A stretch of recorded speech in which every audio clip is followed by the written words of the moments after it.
¿qué tal? Espero que se encuentren bien en donde quiera que estén y donde quiera que me escuchen. Esperemos en Dios que todo ande en orden por ahí. En esta ocasión, en este momento, este podcast quiero dedicarlo a hablar un poco acerca de la infidelidad. Obviamente la infidelidad en el matrimonio, en el matrimonio cristiano.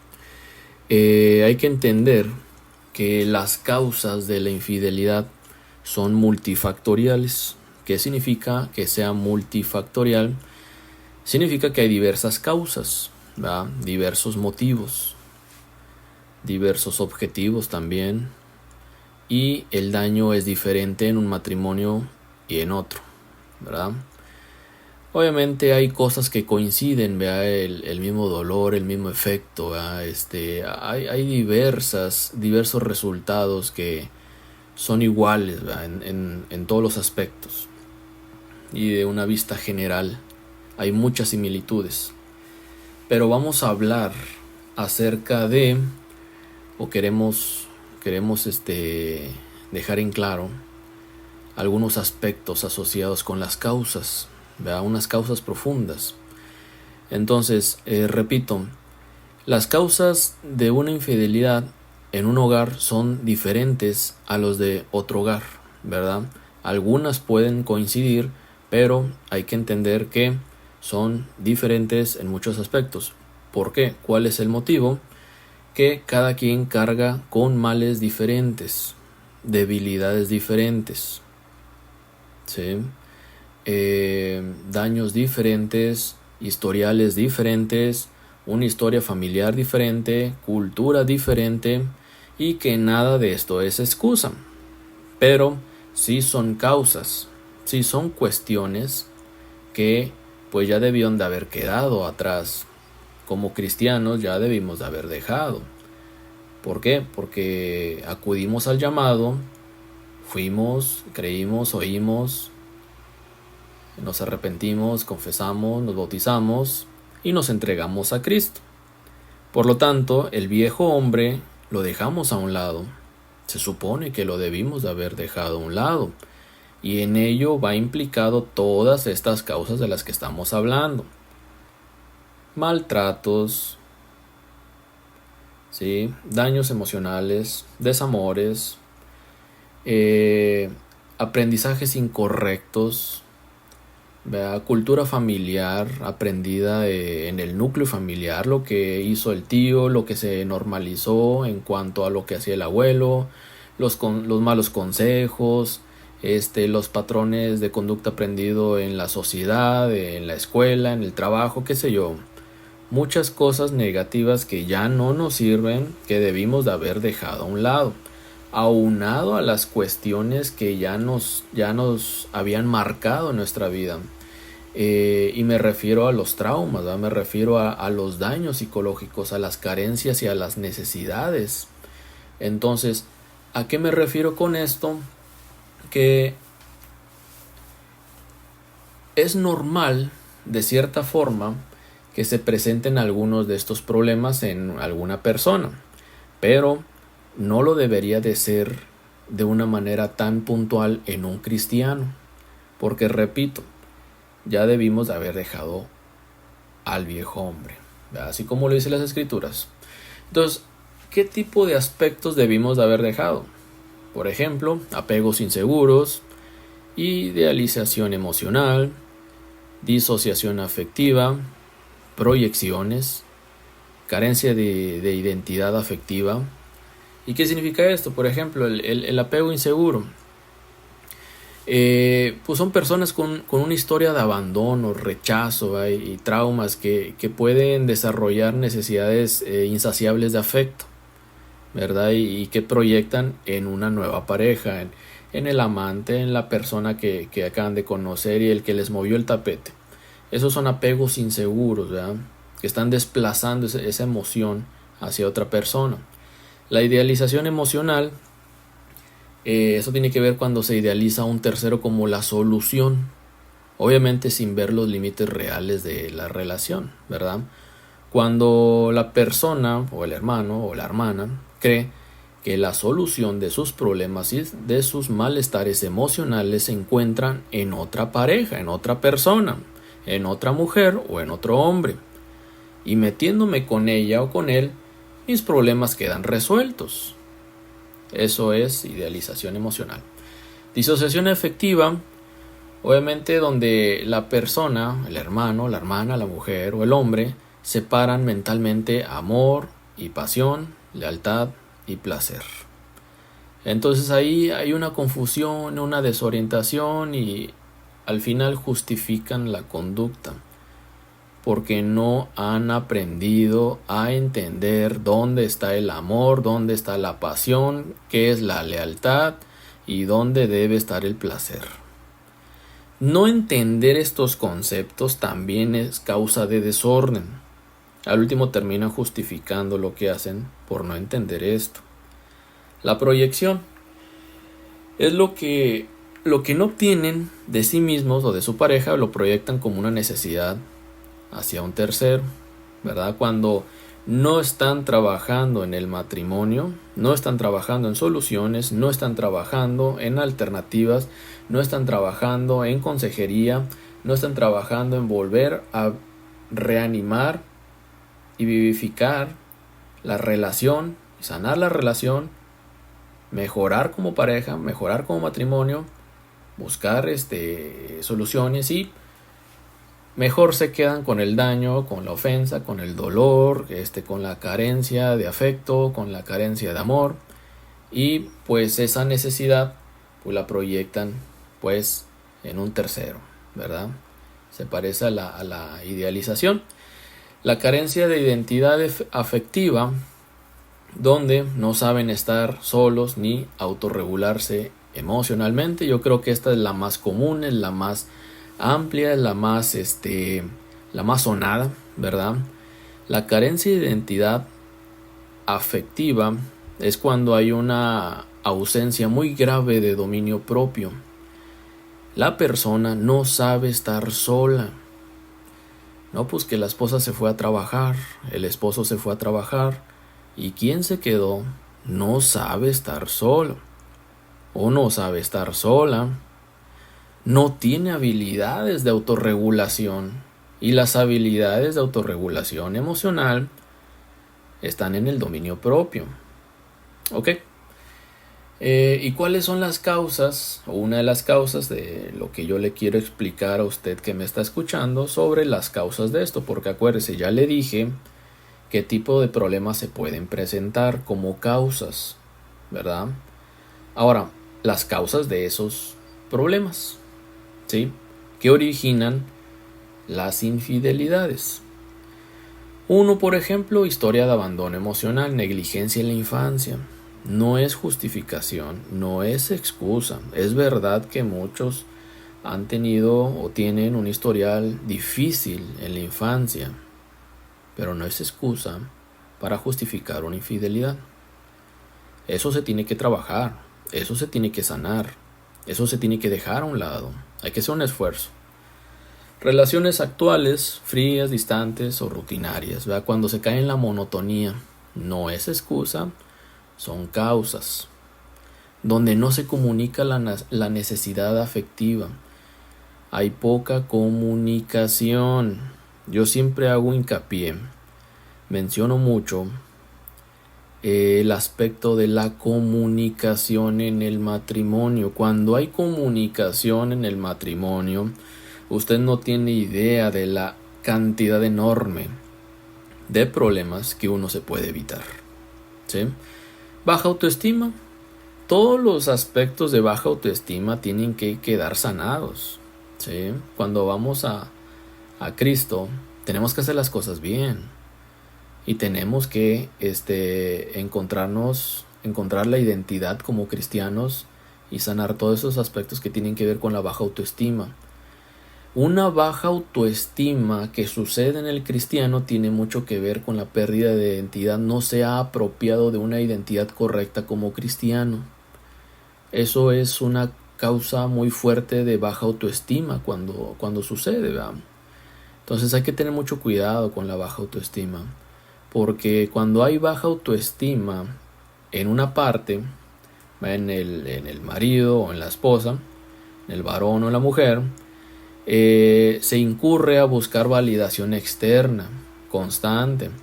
A veces esa validación se proyecta bueno, necesito validación extra por parte de mi jefe de trabajo, validación por mis compañeros, validación en la congregación y bueno, empezamos a buscar esa validación, ese reconocimiento y que alguien nos reconozca, ¿verdad? Que alguien nos dé esa importancia que necesitamos y que no nos estamos dando a nosotros. Y esa importancia que no estamos asumiendo del hecho de ser cristianos. Entonces, cuando sucede la infidelidad, hay veces que también se incurre en eso, ¿verdad? De que alguien está buscando una validación en el amante, en aquella persona que le está hablando bonito, que lo está tratando bonito. Claro, siempre es al principio. Hay que entender que en las infidelidades, cuando sucede en los primeros pasos, en las primeras situaciones, en los primeros encuentros, para la persona que está incurriendo en este pecado, todo es nubes rosas y arcoíris, ¿verdad? Después de cierto tiempo, la persona con todos estos problemas los empieza a manifestar y la otra persona se empieza a dar cuenta. Abro un paréntesis. Aquí comienza un bucle y un círculo vicioso. Aquí se complica, aquí se enquista el problema, aquí se hace crónico el problema, aquí se hace crónica la infidelidad. ¿Por qué? Porque todo eso que no ha sanado ya empieza a afectar a esa persona, a esa tercera persona. Y esa tercera persona dice, oye, llamarte de ti. Y entonces empieza a tener casi los mismos problemas con esa persona que ya había tenido con su esposa o con su esposo. ¿Sí me está entendiendo? Entonces va la mujer o el hombre con otra víctima, ¿sí? Con otra persona, con otro amante, con alguien diferente. Y que comienzan con esa fase de enamoramiento. Y la fase de enamoramiento es un sedante, un analgésico, y lo que sucede en ese analgésico, que es un corto periodo de tiempo, sucede el enamoramiento, ¿verdad? Pero cuando se empieza a manifestar todo lo demás, otra vez caemos en lo mismo. Cae en lo mismo la persona y vuelve a repetir los mismos patrones, ¿sí? Por eso, en muchos de los casos, las infidelidades no suceden nada más con una persona, sino que en muchos de los casos, no en todos, pero sí en muchos de los casos, son patrones repetitivos en muchas almas y muchas mentes terceras, ¿verdad? Bueno, continuando con causas frecuentes, hay otro que tiene que ver con duelos no resueltos, ¿verdad? Traumas o heridas emocionales antiguas, donde se está proyectando el rostro del desamor, ¿verdad? Ahí en la pareja. ¿Qué quiere decir? Que a la esposa o al esposo se le está viendo con la cara de aquella persona que lo hirió. Tiene nombre diferente, pero la cara la está asociando, ¿verdad? Y empieza a proyectar rasgos de la otra persona que lo hirió. En la juventud, hace varios años, qué sé yo, ¿verdad? Mejor pasadas relaciones donde hubieron problemas fuertes, que no los resolvieron a profundidad, emocionalmente no están resueltos. Conflictivamente sí, hubo una separación y todo, ¿eh? Cada quien se fue por su camino, pero emocionalmente no hubo resolución. Y como no hubo resolución, el daño está. Y ese daño va y lo lleva al matrimonio. Y ahí empiezan los problemas de este tipo. Hay que tener mucho cuidado. Cuando quieran comenzar una relación que va encaminada al matrimonio o quieran dar el paso al matrimonio. Antes de dar el paso al matrimonio, hay que tener todo esto en orden. Porque si no lo dejas en orden, esto te lo vas a llevar. Cuando tú firmas ahí el acta de matrimonio, las emociones heridas no quedan anuladas. Ahí están y te las llevas. No se quedan atrás. Las emociones dañadas y los traumas, me dice, ok, hasta aquí llegamos, continúa, que te vaya muy bien, qué bueno que te casaste y mucho éxito, Dios te bendiga. No, ahí van contigo como garrapatas, están ahí pegadas. Hasta que no los sanes, no se van, ahí están pegadas. Ahí están contigo, ahí están en el inconsciente, que salen a flote cuando suceden pues incidentes, ¿verdad? Detonantes, incentivos, cuando suceden situaciones difíciles y se carecen de las herramientas necesarias para poderlo superar. Entonces salen a flote los daños, las emociones dañadas y los traumas no resueltos. Cuando no se sanan las emociones dañadas y los traumas, se carece de herramientas para solucionar conflictos en el matrimonio. ¿Qué quiere decir? Que lo que debería de ser en un matrimonio de contar con las cualidades, aptitudes y habilidades y conocimiento para resolver conflictos, cuando las emociones están dañadas y hay traumas no resueltos, eso queda completamente en segundo plano, y en primer plano sucede de que salen a flote los problemas que llegan a interferir. Por eso hay matrimonios que dicen, es que no logramos resolver nuestros problemas. Es que no es que sean imposibles de resolver, es que las soluciones las están dejando en segundo plano. Y en primer plano tenemos un montón de cuestiones no resueltas. Si ustedes dejan lo no resuelto, sanándolo, lo que era en segundo plano se sobrepone al primero, que son las soluciones, la paciencia, el amor, la comprensión, la comunicación, escuchar, saber hablar, saber comunicar, todo eso, todo lo que conlleva, ¿verdad? Otra más como causa, ausencia de espiritualidad profunda. Bueno, cuando estamos desconectados, no estamos con mucho ánimo de hacer lo que nos corresponde como cristianos, estamos a la fuerza, no estamos tan convencidos, nuestra fe está tan valiente, tenemos dudas, nos da flojera. Bueno, cuando no estamos de lleno cumpliendo como cristianos nuestros deberes cristianos, siguiendo a Cristo y todo lo que implica ser cristianos, obviamente hay un distanciamiento para con Dios y en toda la cuestión espiritual. La vida espiritual se ve muy débil. Entonces, toda la dimensión espiritual es algo muy grande en nuestro ser. Y toda esa magnitud ocupa un espacio muy importante. ¿Sí? ¿Qué quiere decir? Que si esto no está bien, hay un enorme vacío. Los vacíos causan muchos problemas. ¿Ya me está entendiendo? Cuando hay vacíos de este aspecto tan grandes y tan importantes, la mente no se queda tranquila. Porque la mente reconoce que hay un error, identifica que hay un error y dice, a ver, aquí está sucediendo un problema. Hay un enorme vacío. Yo no puedo dejar eso así. Tengo que actuar. ¿Cómo? Yo no sé. A mí ni me digas qué hacer. Yo voy a buscar a ver con qué lleno esto. Porque miren, una de las funciones de la mente es la supervivencia del cuerpo. Y la mente, entre muchas cosas, detecta los vacíos como errores naturales. ¿Sí? Y a la mente no le interesa con qué va a llenar esos vacíos. Al menos de que nosotros estemos buscando voluntariamente, conscientemente, todo lo bueno, todo lo correcto, todo lo moral, todo lo ético. Pero el impulso y el sistema autónomo de la mente va a buscar supervivencia, no le interesa cómo, ¿verdad? Y esa supervivencia a veces la encuentra en los placeres, ¿verdad? En los placeres momentáneos, en una persona, ¿verdad? En una tercera persona también.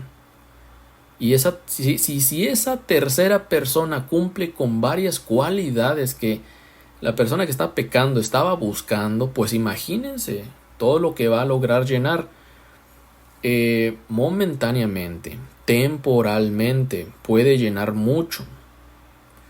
¿Cómo así, hermano? ¿Cómo cree? Bueno, a vacíos me refiero a espacios solos, ¿sí?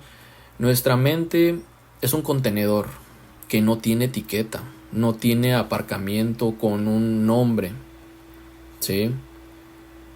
Las personas que se pierden en pecado, pues llaman bueno a lo malo, ¿sí? Si tuviera nombre y etiqueta y estuviera apartado esos vacíos en la mente, las personas no pudieran pecar. ¿Sí me está entendiendo? Pero existe el pecado porque no hay reservación en la mente. Y al no haber reservación, pues bueno, alguien inconsciente va con todo el ánimo y se encuentra muchas cualidades en la tercera persona, en la infidelidad, y dice, con esto yo lleno mis problemas. Y sí, se sienten mejor. Pero ese sentirse mejor es muy temporal, es muy incierto, es tan tambaleante, porque siempre va a existir la parte de la conciencia que va a estar diciendo, a ver, aquí está mal. Aquí está mal, aquí está mal, aquí está mal. La mayoría de los casos de infidelidad siempre traen problemas de conciencia cuando está sucediendo todo el acto. La mayoría, dije, porque hay casos muy graves ya donde yo creo que lo peor que puede pasar, y si hubiera algo peor que la infidelidad, yo creo que sería esto: la infidelidad sin cargo de conciencia. Cuando la conciencia está cauterizada, ya no sienten culpa. Yo creo que es el siguiente nivel de gravedad. Eso está horrible, ¿va? Está feo. Es muy grave. Y por eso sucede, ¿verdad? Realmente cuando existen esos vacíos y la persona se encuentra con cierto sedante momentáneo que le causa tranquilidad y le disminuye cierta ansiedad. Pero es buscar una salida incorrecta, la puerta falsa, ¿verdad? Porque obviamente en el pecado hay placer, por supuesto, y en el placer hay alivio, por supuesto, si no, no fuera tan llamativo. Pero es una forma mediocre de encontrar soluciones, porque tenemos la Biblia repleta de indicaciones, y ahí está todo en las Escrituras, ahí está todo lo que tenemos que hacer, ahí está todo. Entonces en la infidelidad es buscar soluciones rápidas y fáciles y placenteras, y que alimentan la sensación del pecado, ¿verdad? El éxtasis, la adrenalina, todo esto. Pero en las Escrituras encontramos todo lo que necesitamos para llenar esos vacíos. Cuando alguien está cumpliendo con los mandamientos que están en las Escrituras, no tiene este tipo de problemas. No existen estos vacíos de esta magnitud. Tendremos otro tipo de retos, pero esto no sucede. Consecuencias, bueno, pues ya se imaginará qué tipo de consecuencias, ¿verdad?, resultan de una infidelidad en el matrimonio. Como la culpabilidad crónica, ¿verdad? Cuando pues hay casos en donde no reconoce la persona externamente lo que ha hecho, ¿verdad? Pero externamente, porque internamente obviamente sí, y hay un martirio, ¿verdad?, cuando pues ya quedó evidenciada la persona, o cuando ya se supo y todo esto, una culpabilidad tremenda por dentro. Pero pues externamente a veces existe la negación y bueno, cuánta cosa.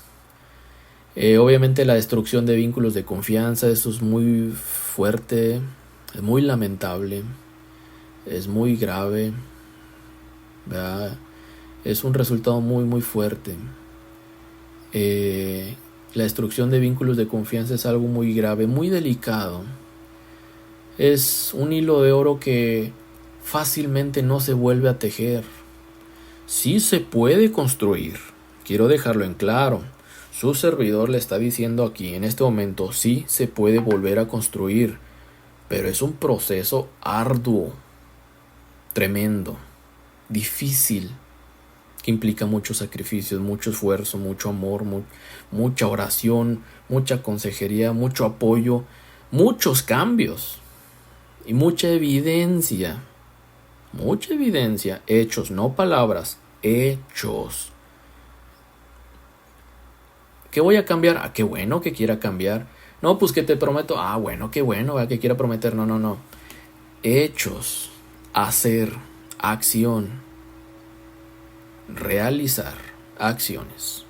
En eso se construye la confianza, en hechos, en lo que yo pueda ver, en lo que usted pueda ver, en lo que usted pueda observar, en lo que la pareja afectada y dañada pueda observar, evidenciar lo que está, lo que es, lo visible, lo concreto, lo contundente.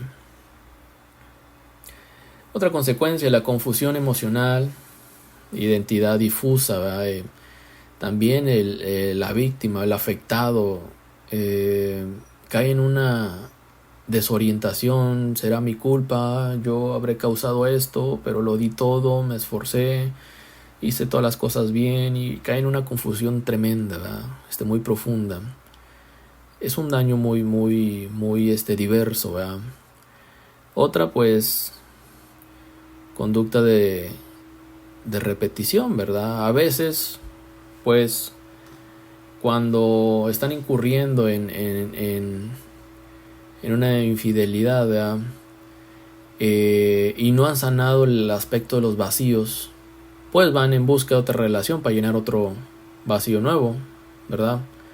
A veces las consecuencias de haber probado el pecado, las consecuencias de que han observado y aprendido lo que sucede cuando incurren en pecado, pues entra la contaminación, ¿verdad? Y cuando entra la contaminación también entra el aprendizaje del pecado. Y la persona, pues, que está pecando y está mal, está equivocada y cae en patrones equivocados de conducta, y que no se ha arrepentido y que no ha cambiado, pues cae en conductas de repetición, lo vuelven a hacer. ¿Sí? Sucede mucho también, mire, y usted pensará, bueno, ¿y si lo descubren, lo deja de hacer? En muchos de los casos, sí, ¿verdad? Obviamente, pero en muchos otros no. Sí, porque mire, a veces en las relaciones, inclusive cristianas, sucede la codependencia.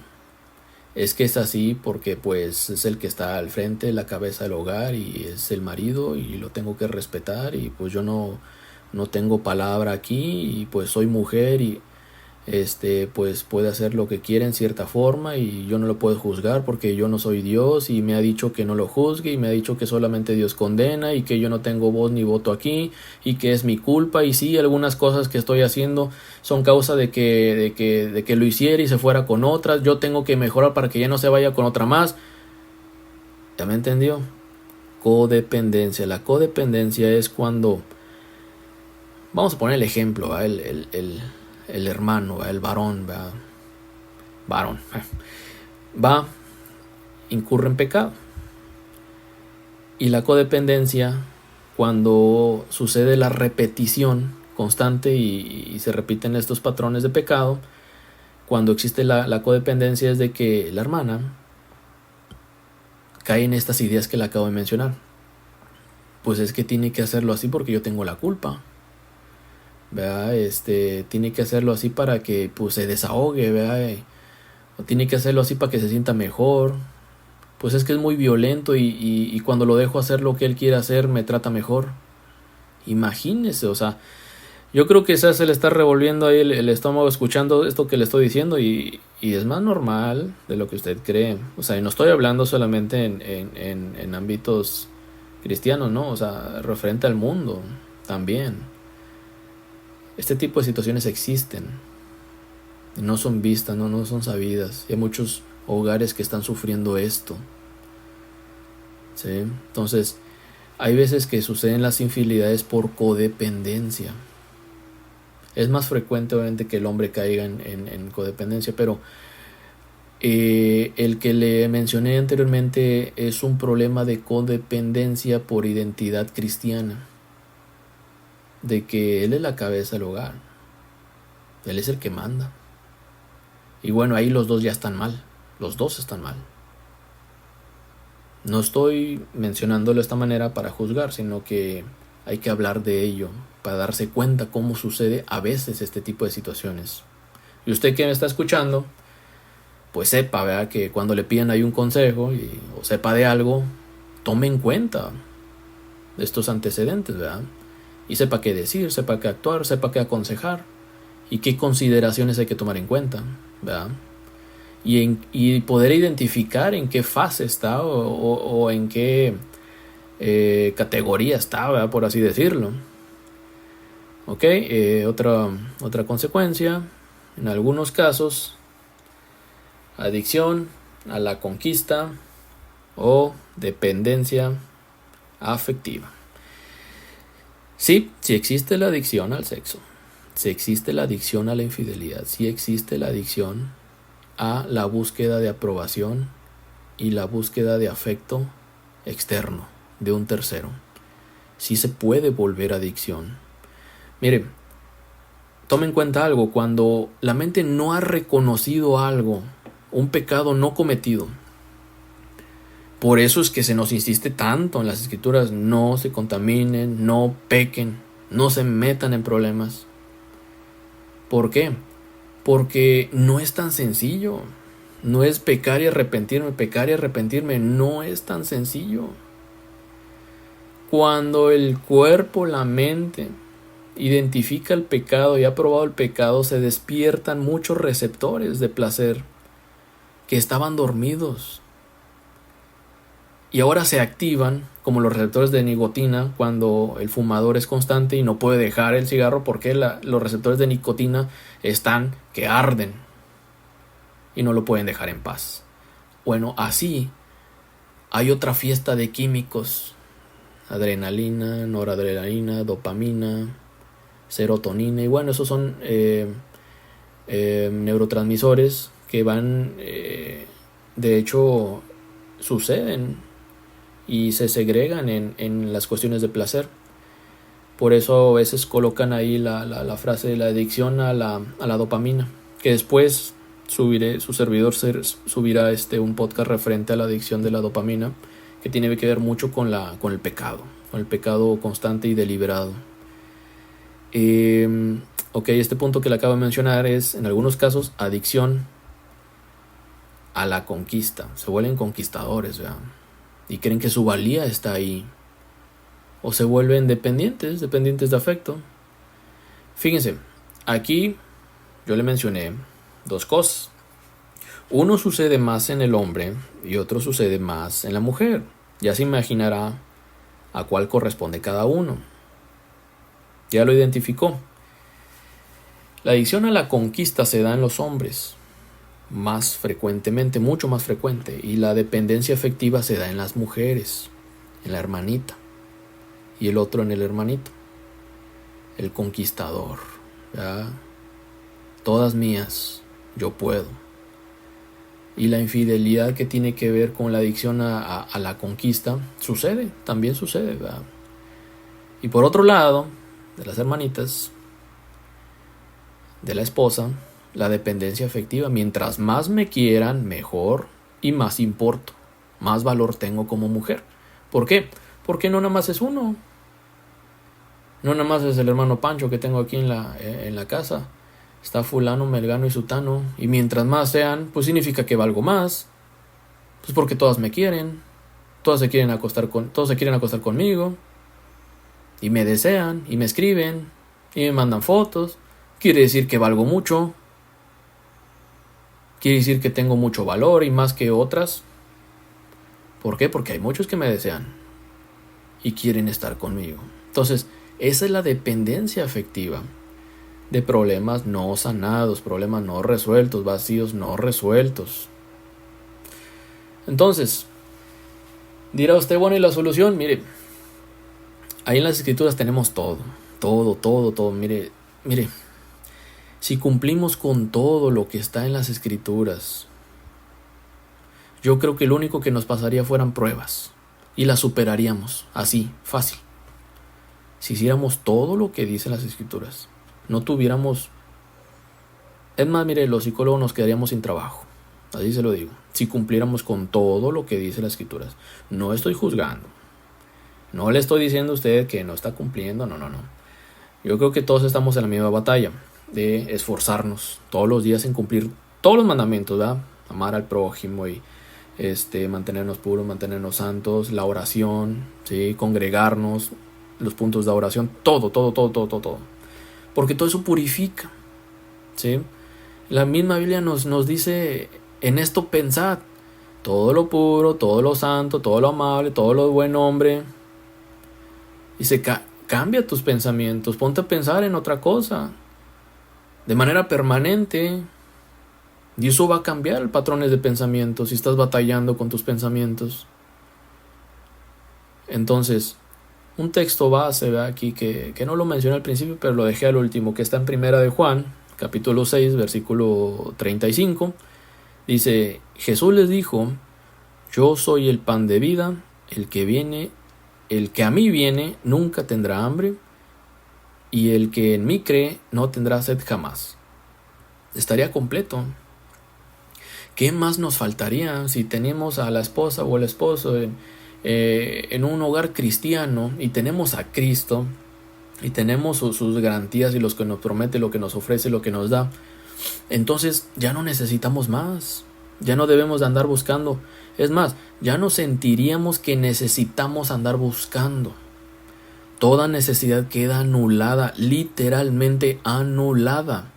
No puede existir una necesidad diferente a lo que ya tendríamos, lo que tenemos, lo que hemos conseguido, en lo que nos estamos esforzando en esta lucha, en esta batalla, en esta buena batalla. Porque ahí está en las Escrituras.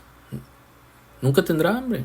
O sea, necesidad de andar buscando filosofías en otro lugar, aceptación en otro lugar, reconocimiento en otro lugar, otra pareja, no. Ahí está todo. Entonces, al no tener esa necesidad, tampoco habría ansiedad, tampoco habría depresión, tampoco habría manías y necesidades extrañas. No habría desesperación, ¿verdad? Por llenar un vacío, buscar validación. Eso no ocurriría. Entonces, las conclusiones son muy sencillas, hermano, hermana, usted que me escuche, son muy sencillas, más de lo que creen. Solo es cumplir con la palabra. Y todas estas cosas desaparecen. Y bueno, esto que le acabo de decir, pues es un recordatorio de lo que ya usted ha escuchado en cuanto a lo que le han instruido, pero también es una revisión del cuadro de la infidelidad. Y nos metimos un poco profundo, ¿verdad? Un poco, todavía se puede profundizar más, pero así en vista general de estos aspectos yo creo que nos ilustran bien, ¿verdad? Bueno, esto es prácticamente el contenido que quería compartirle, el mensaje que quería compartirle. Cualquier duda referente a estos temas, usted conoce mi página y puede mandarme inbox. Tengo ahí un Instagram donde con el mismo nombre pueden mandarme, escribirme. Si tiene preguntas referente a lo que acabo de explicarle en este podcast, hágamelo saber, ¿verdad? Alguna duda, algo que yo le pueda resolver, su servidor pueda aclararle o comentarle o agregar algo adicional. Y si no, pues bueno, posteriormente estaremos subiendo otro tipo de temas. Hay muchos temas, hay muchas cosas de qué hablar. Y pues el objetivo es cumplir con la palabra, ¿verdad? De apoyarnos en los ministerios, animarnos unos a otros, compartir la palabra, edificarnos unos a otros. Y esta es la razón de su servidor prácticamente, no hay otra razón más. Cumplir con los ministerios, porque los días son malos y hay que aprovecharlos. Hay que constantemente estar cumpliendo con la palabra. Pues Dios le bendiga donde quiera que esté, donde quiera que ande. Le mando un afectuoso saludo, un abrazo. Dios le bendiga a usted y a su familia.